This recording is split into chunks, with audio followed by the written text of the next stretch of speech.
Convido você a abrir a sua Bíblia em Gálatas capítulo 5, versículo 22.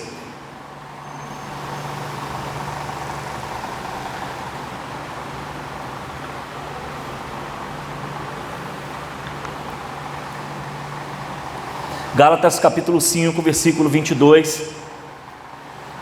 E nós vamos falar sobre o que a palavra de Deus nos diz sobre qualidade de vida.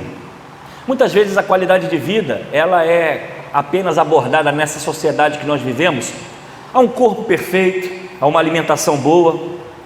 Qualidade de vida, de repente morar numa casa de frente para a praia, ou de repente ter uma conta do banco bem recheada. Para algumas pessoas, qualidade de vida é ser influente, é ter muitos amigos, é ter riquezas.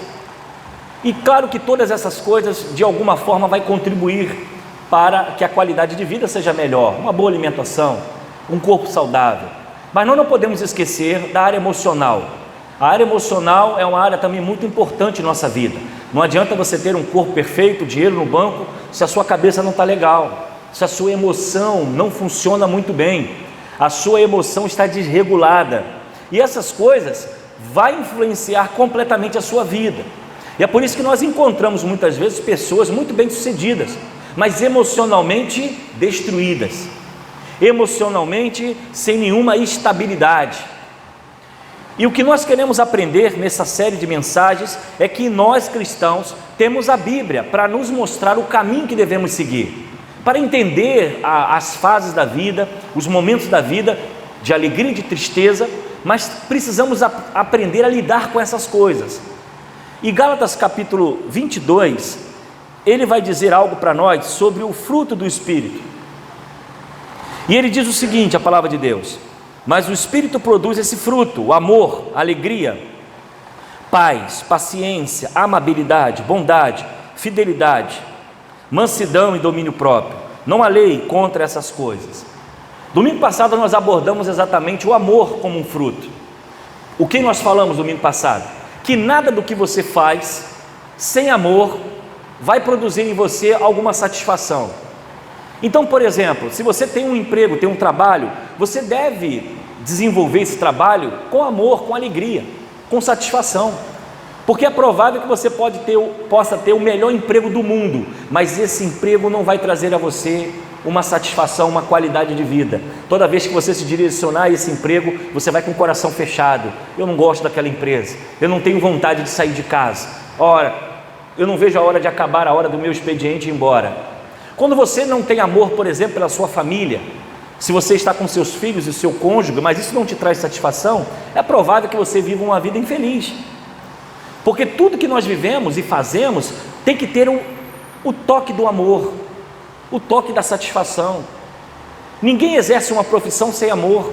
Talvez você esteja até trabalhando, está fazendo um bico, é um momento, eu sei que é, mas você vai procurar um outro emprego, ou que vai seguir aquilo que está no seu coração. Faça isso, agora é necessário. E muitas vezes quando nós buscamos uma qualidade de vida, essa qualidade de vida precisa estar também no nosso coração. Por exemplo, por que nós estamos aqui? Mais um exemplo, nós estamos servindo essa segunda igreja batista em Gramacho, nós estamos aqui como membros. Existem milhares de igrejas, talvez você tenha passado por 2, 3 ou 4 antes de chegar aqui, mas por que você escolheu exatamente essa igreja? Porque essa igreja em algum momento despertou em você algum sentimento, você foi bem acolhido, de repente a amizade dos irmãos, ou a palavra, ou a comunhão da igreja, alguma coisa trouxe a você uma satisfação de estar aqui, você se sentiu bem, isso te deu alegria, e você começou a servir. Entre muitas igrejas, você prefere estar aqui. Por quê? Porque dentro de você há algo emocional ligando a essa igreja. A amizade, o respeito, o companheirismo, as mensagens. Alguém de repente te trouxe uma palavra que você se sentiu acolhido por essa igreja. É por isso. E isso gera em você amor por essa igreja. Com o tempo você vai crescer, vai desenvolver, vai ver os seus filhos crescerem, e você vai criar raiz, e você vai olhar essa igreja como muitos irmãos aqui estão, alguns até fundadores, ainda vivos, como a nossa irmã Ana Campos, que trabalhou nela quando ela era uma congregação, era algo muito pequeno, e ela ficou toda a sua história que caminhou nela. Isso gera amor.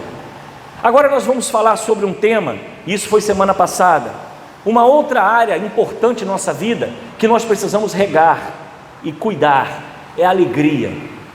Nada em nossa vida que seja feito sem alegria vai produzir qualidade de vida. Tudo que nós colocamos a mão, fazemos, realizamos, precisa existir qualidade e precisa ter alegria e satisfação. Então esse é o segundo ponto dessa mensagem. A primeira foi o amor semana passada, e o fruto do Espírito que nós precisamos pensar nessa noite é a alegria. E vivemos tempos difíceis. Sim, vivemos. Muitas incertezas, medo, dor por todos os lados. E nesse tempo que nós estamos vivendo incertezas e medo, nós precisamos regar a nossa mente, o nosso coração, com situações que, ao olhar para trás, possamos trazer à nossa memória, a Bíblia vai dizer, trazer à memória aquilo que nos dá esperança. Esse tempo de incerteza, de medo, de dificuldades, nós precisamos trazer à memória aquilo que venha fortalecer a nossa alegria. As notícias são terríveis, são difíceis.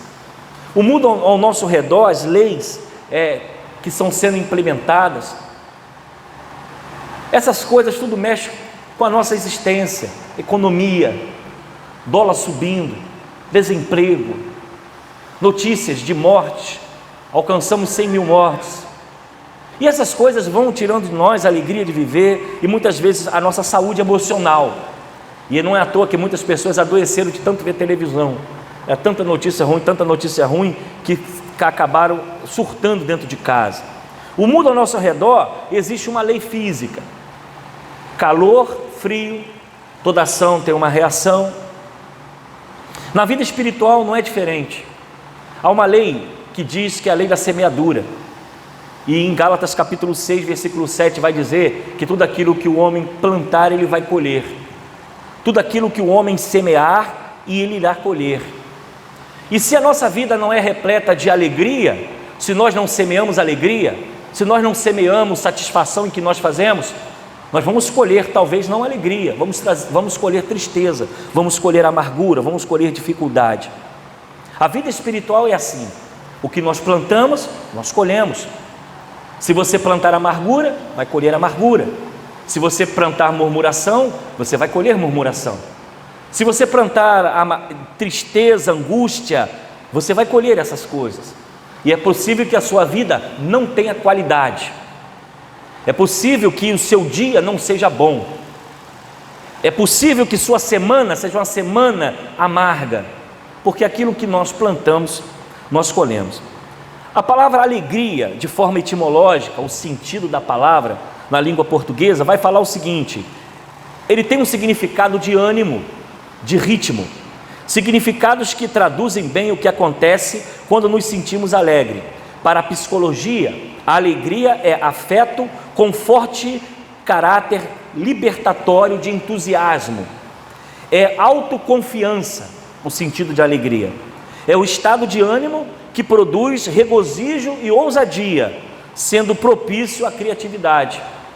Então veja bem, uma pessoa alegre, ela tem ritmo, ela tem ânimo, ela tem entusiasmo. Quem não quer ficar perto de uma pessoa assim, que faz a gente rir, né? Que tem notícia boa, que a gente para sentar, ele nos diverte, e até quando a gente está para baixo, aquela pessoa tem uma palavra, bate nas suas costas, dá um sorriso para você, e parece que seu dia fica diferente. Uma pessoa assim é radiante, uma pessoa com esse ânimo é algo impressionante, que nós devemos sempre cultivar amizades assim, gente que coloca a gente para cima, a gente numa posição diferente. Mas eu quero falar um pouquinho sobre a alegria, e eu quero me basear na carta também de Filipenses, no capítulo 1, do versículo 12 em diante, que diz assim: quero que saiba, irmãos, que tudo o que me aconteceu tem ajudado a propagar as boas novas, pois todos aqui, incluindo toda a guarda do palácio, sabem que eu estou preso por causa de Cristo, e por causa da minha prisão, a maioria dos irmãos daqui se tornou mais confiante no Senhor e anuncia a mensagem de Deus com determinação e sem temor. Paulo está preso, Paulo está vivendo um momento difícil no seu ministério, provavelmente o último momento da sua vida. Paulo está escrevendo a carta à igreja de Filipenses.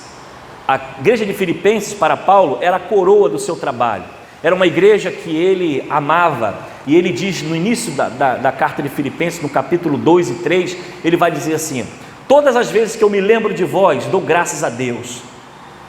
O que Paulo está dizendo? Que todas as vezes que ele traz à memória essa igreja de Filipenses, essa igreja de Filipe, ele sente alegria, algo invade o seu coração. E por que essa igreja era amada por Paulo? Porque ela é uma igreja cooperadora. Ele vai dizer que em todas as suas aflições, aquela igreja nunca abandonou Paulo. Mesmo Paulo longe, eles cuidavam dele, oravam por ele, enviavam pessoas para falar com ele. Inclusive Epafrodito é um jovem que acompanha, que é enviado pela igreja de Filipenses para acompanhar Paulo na prisão, porque mesmo ele preso, a igreja queria cuidar dele lá. Era uma igreja que Paulo amava muito, mas a igreja estava vivendo dois problemas muito sérios. Primeiro, os irmãos estavam se tornando egoístas. No capítulo 2, versículo 3, Paulo vai dizer o seguinte: não sejam egoístas, nem tentem impressionar ninguém, sejam humildes e considerem os outros mais importantes que vocês. Não procurem apenas o seu próprio interesse, mas preocupem-se também com interesses alheios. A igreja estava sendo e vivendo um problema muito sério. Os irmãos estavam buscando, sabe o quê? O seu próprio interesse, a sua própria vontade. Estavam buscando o seu próprio conforto. Estavam esquecendo a obra de Deus. É quando dá, é quando for possível, é quando sobrar. Eles estavam sendo egoístas e buscando os seus próprios interesses. Paulo começa a ficar muito inquieto com isso. E o segundo problema é que havia líderes que estavam ensinando uma doutrina errada para a igreja. Paulo está preso, não pode visitar essa igreja, não pode ter com eles. E você vai ver isso no capítulo 3, mais à frente no versículo 2, ele chama essas pessoas de cães. Ele diz: cuidado com os cães, aqueles que praticam o mal, os mutiladores que exigem a circuncisão, pois nós é que adoramos por meio do Espírito de Deus, somos os verdadeiros circuncidados. Havia os fariseus se convertendo e eles estavam entrando na igreja ensinando uma outra doutrina, ensinando que havia necessidade dos cristãos se circuncidar. Então, dois problemas sérios para essa igreja: uma igreja egoísta, os irmãos estavam olhando só para o seu próprio problema, estavam esquecendo de estender a mão para o necessitado e cuidar da obra de Deus. Segundo, os mestres, que ele chama de cães, estavam ensinando uma doutrina completamente errada. Gente que acha que sabe alguma coisa, querendo ensinar quem não sabe. E Paulo está preso. Mas o que mais nos chama a atenção nesse texto é que Paulo, no início dessa carta, ele vai agradecer. Mas como agradecer se ele está preso?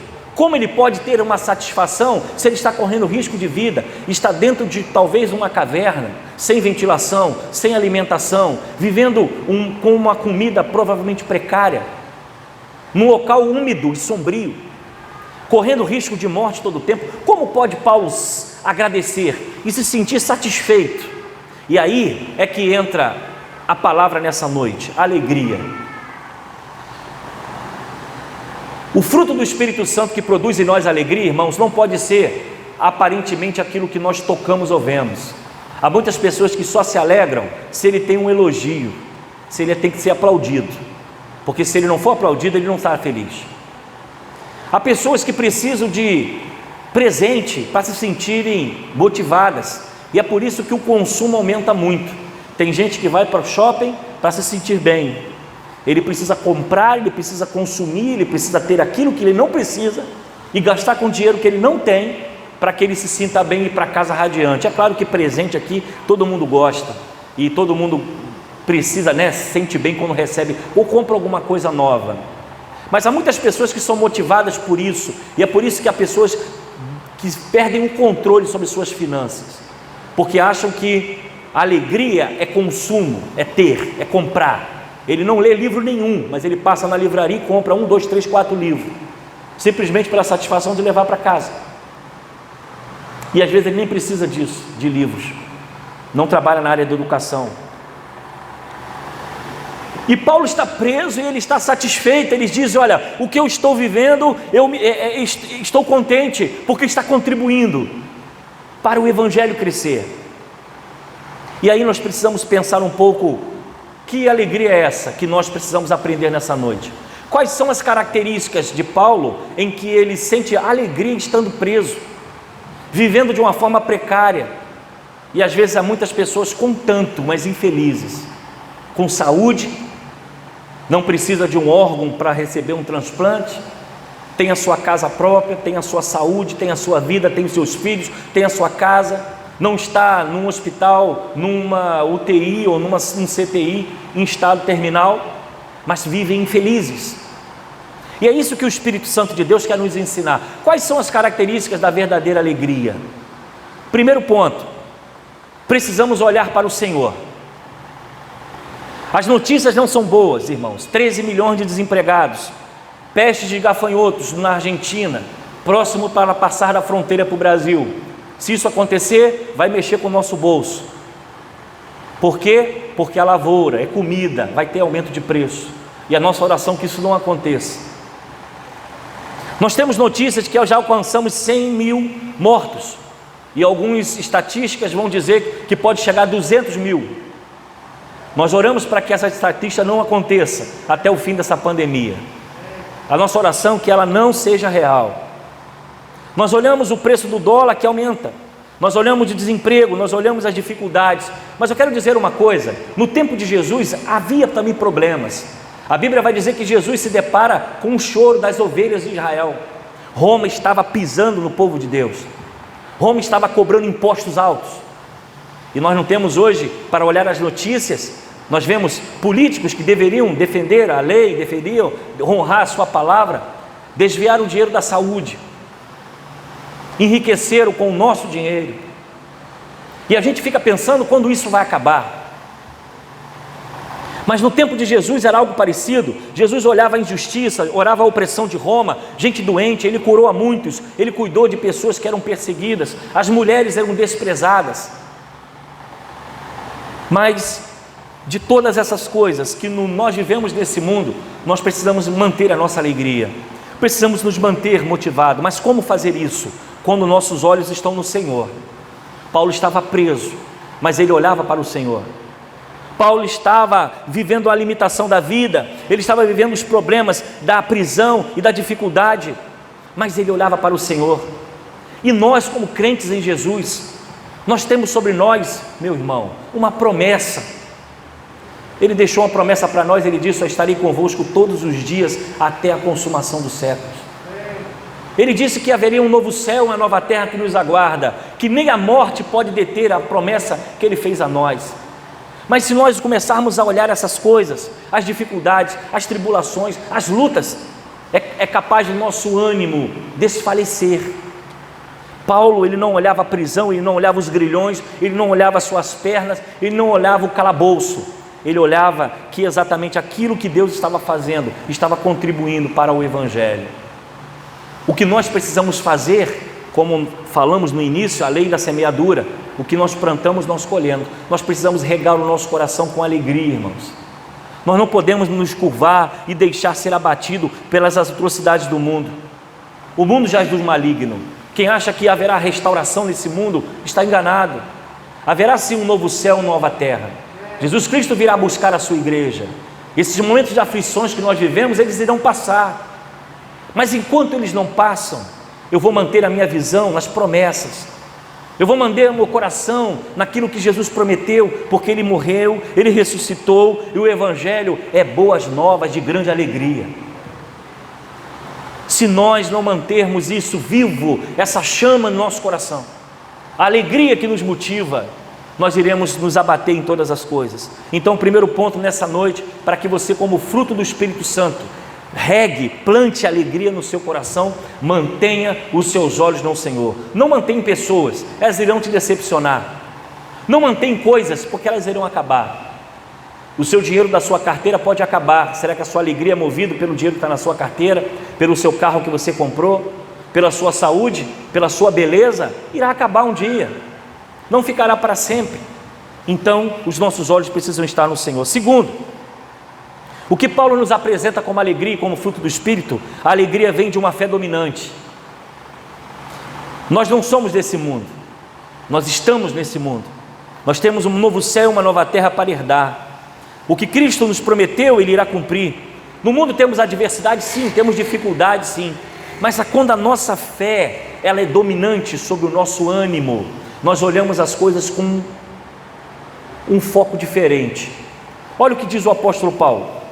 Paulo vai dizer que aquela situação contribuía para o crescimento do Evangelho. Ele não está murmurando pelo que ele está passando. Ele não está, tadinho de mim, coitadinho de mim, ninguém me ama, ninguém me quer. Paulo está preso e ele vai dizer para a igreja: olha, eu agradeço, porque o que eu estou fazendo aqui está contribuindo para o Evangelho. Primeiro, a guarda pretoriana está ouvindo que por que eu estou preso, e ele era pregador do Evangelho. Segundo, os irmãos que estão soltos estão alegres e estão fazendo o Evangelho com mais força, estão pregando com mais ânimo. Então Paulo olhava a sua crise, o seu problema com uma perspectiva diferente, porque a sua fé estava acima do problema.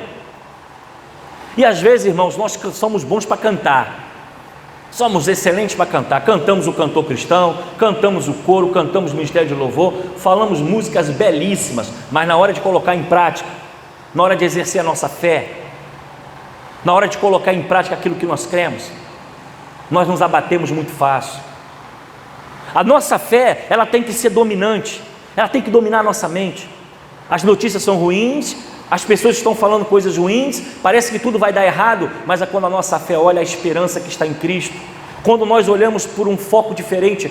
Tudo bem, eu estou desempregado, estou passando esse momento de luta, estou vivendo essa situação que eu não quero, mas Deus está trabalhando na minha vida, Deus está trabalhando com a minha família, Deus está trabalhando com pessoas à minha volta, porque quando a nossa fé, ela domina a nossa mente, quando nós cremos que há um mundo espiritual à nossa volta, o nosso ânimo é outro.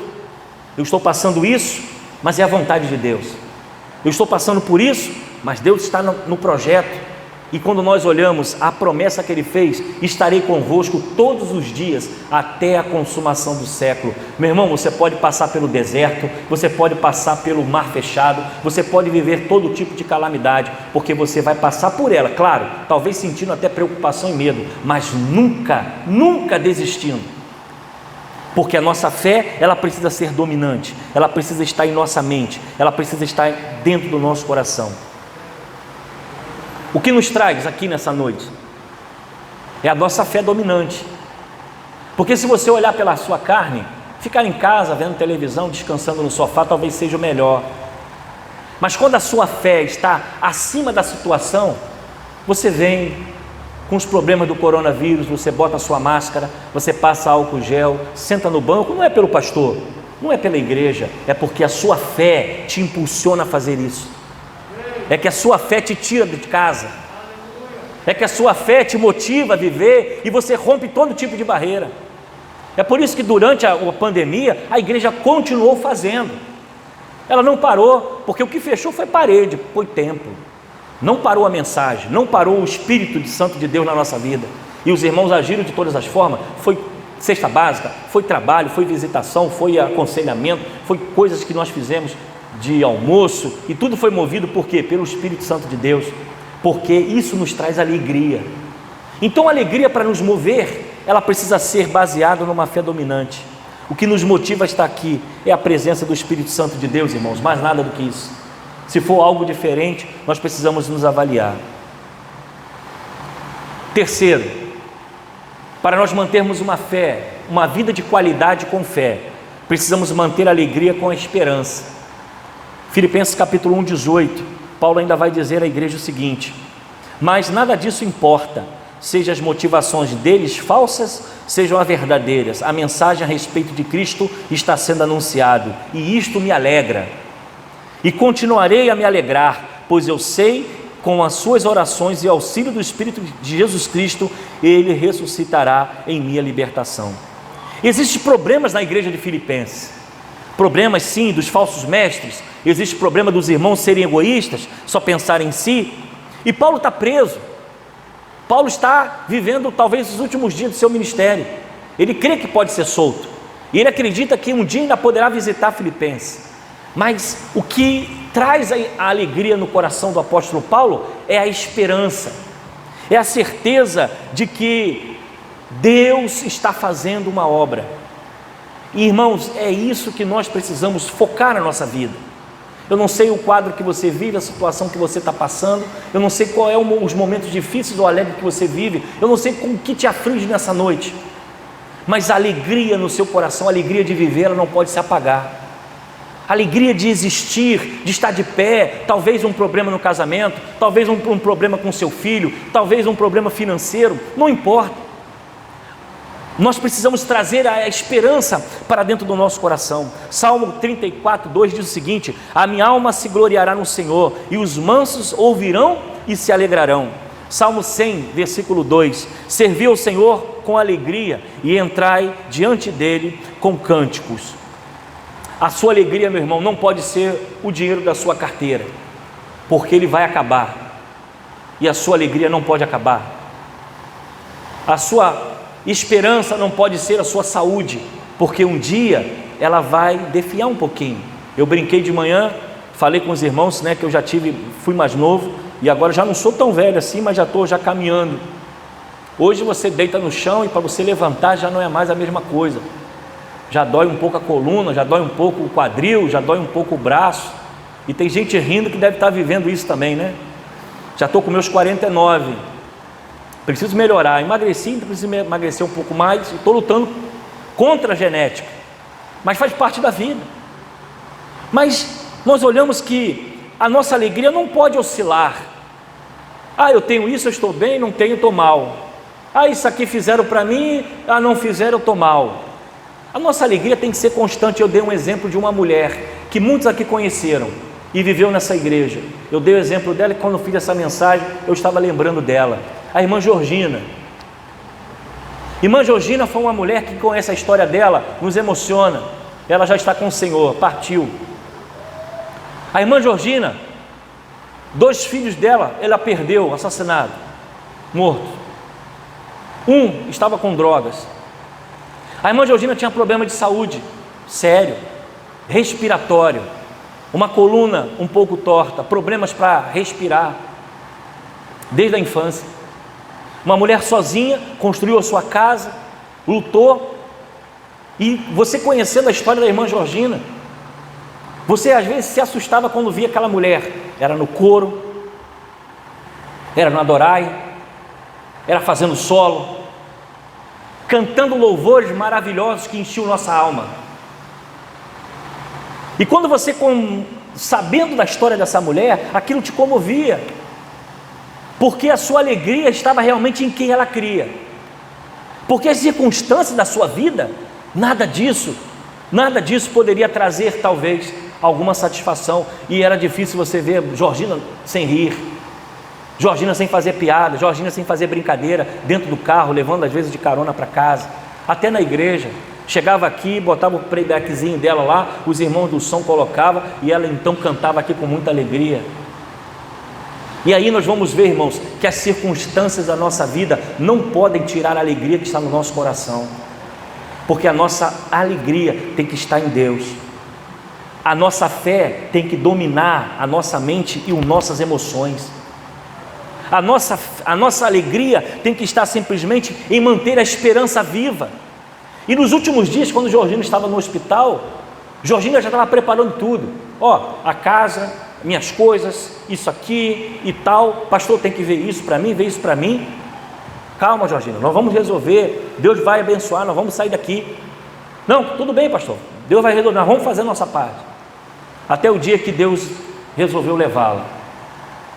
E essas coisas nós vamos ver o que é o fruto do Espírito Santo de Deus em relação à alegria.